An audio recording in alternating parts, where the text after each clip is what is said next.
रेखीय समीकरण कल चालू हो गया था टॉपिक, ठीक है ना। कुछ रास्ते इतने कठिन होते हैं कि उन रास्तों पर चलते हुए अगर हम मंजिल को प्राप्त करते हैं तो मंजिल प्राप्त करने पर बड़ा सुख की अनुभूति होती है। सुख की अनुभूति का मतलब यह है कि हम इतने कठिन रास्ते पर आए और उस कठिन रास्ते पर आने के बाद हमने अपने कम से कम मंजिल तो प्राप्त कर ली। तो जब हम 6, 7, 8 में पढ़ते हैं, तो 6, 7, 8 में पढ़ते पर हमें ज्ञान का अनुभव कम होता है थोड़ा सा। क्यों होता है? क्योंकि या तो हमें घर से माहौल मिला हो, हमारे माता पिता हमें इस चीज के लिए सपोर्ट कर रहे हो कि भाई आपको पढ़ना ही पढ़ना है। लेकिन ग्रामीण परिवेश में सबसे बड़ी परेशानी है कि आपको स्कूल की पढ़ाई से ज्यादा घर के काम के लिए लगाया जाता है, क्योंकि ये वैल्यू समझी जाती है कि घर का काम सबसे पहले है, पढ़ाई सबसे बाद में है। लेकिन जब बच्चा 9वें में और 10वें में पहुंचता है तो उसकी खुद की अपनी सिक्स्थ सेंस जग जाती है और वह उस चीज की ओर अपने आप बढ़ने लगता है, अपने आप ही समय निकालने लगता है और प्रयास करता है कि जितना काम हमें स्कूल में मिला है उतना काम हम घर पे भी करें। काश अगर ये आपकी इच्छा शक्ति 6, 7, 8 में जग गई होती तो हमें अभी से बच्चे अपने लिए इस टाइप से बनाना पड़ेगा कि हमें खाली 9th में ही जाके ना प्रयास करना पड़ेगा हाँ भैया पढ़ना है, क्योंकि आपकी नींव है, इसे बोलते हैं फाउंडेशन। अगर आप अपनी फाउंडेशन ही कमजोर रखोगे तो इमारत कैसे खड़ी होगी सही वाली, है ना। तो इमारत में चाहे कितने भी सीमेंट, कितना भी बजरफोट, कितनी भी अच्छी ईंटें लगा लेना, वो इमारत गिरनी है क्योंकि आपकी नींव कमजोर होगी। इसलिए हमें 6, 7, 8 में बहुत तल्लीनता से पढ़ना होता है। और 6, 7, 8 से मतलब नहीं है, अगर आप जो बच्चा कक्षा 1 से अच्छा होता है वो आगे तक अच्छा जाता है। जो बच्चा कक्षा 1 से अच्छा नहीं होगा तो उसे या तो बहुत प्रयास करना पड़ेगा या वो डम।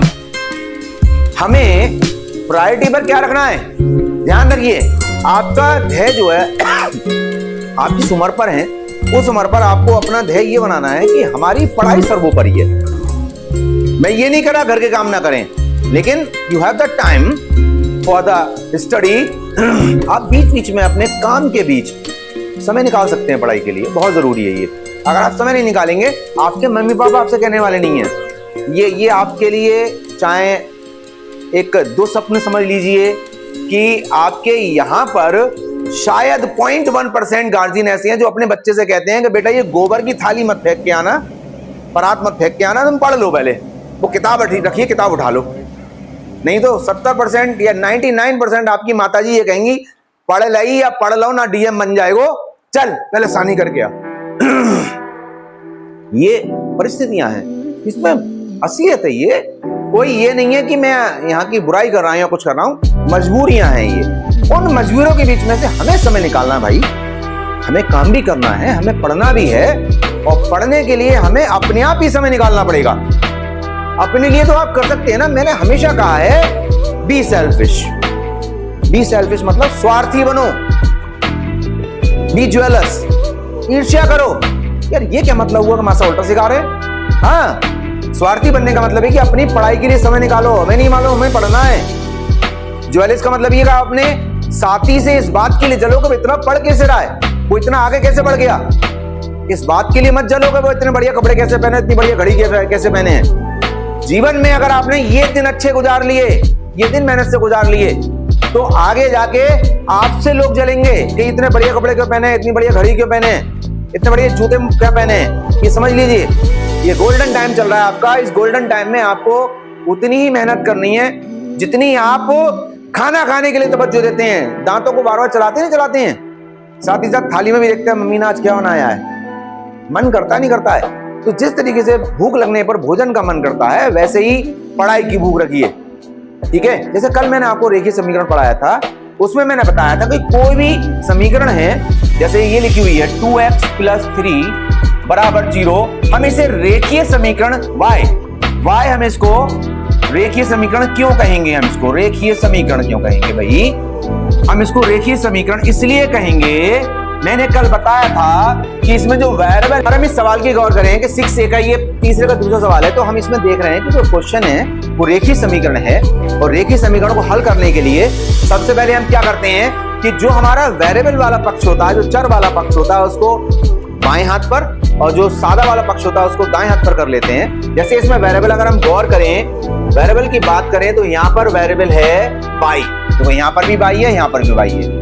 इत्तेफाक से ही एक ही साइड है। अब इसको बटे में 7 और 4 दिए हैं, तो इसको हल करने के लिए पहले हमने क्या ले लिया, इसका कितना आया, 7 और 4 का लासा 28 आया। तरीका क्या होता हल करने का, पहले 7 से इसको भाग करेंगे, 7 चौक 28, 4 बार जाएगा तो 4 की इसमें गुणा कर देंगे। ऐसे ही 4 से भाग करेंगे, 4 7 28, 7 से इसमें गुणा कर देंगे तो ये आ गया 4 ब्रैकेट में 3y minus 2 minus 7 5y minus 8 बटे 28 बराबर 1/14। फिर हमारा काम क्या होता है कि ये जो बाहर वाला अंक है उससे ब्रैकेट के प्रत्येक संख्या को, प्रत्येक पद को भाग करेंगे। इस ब्रैकेट में 2 पद है, एक ये और एक ये है। पहले 4 से करेंगे इसमें, तो 4 तियां 12y माइनस 4 दूनी 8। अब तो इस ब्रैकेट के बाहर, बेटा इस ब्रैकेट के बाहर की बात करते हैं। इस ब्रैकेट के बाहर माइनस है तो हमेशा ध्यान रखो, अगर किसी ब्रैकेट के बाहर माइनस होता है और उस ब्रैकेट को हमें हल करना होता है या खोलना होता है तो अंदर के चिन्ह बदल जाते हैं। चिन्ह बदलने का मतलब ये है, प्लस है तो माइनस हो जाएगा और माइनस है तो प्लस हो जाएगा। तो यहाँ पर 7 से गुणा करते हैं हम लोग, तो 7 पंजे 35y और माइनस माइनस प्लस 7 अट्ठे 56 और बटे में 28 और बराबर 1/14। तो देखो 14 से 28 कट जाएगा।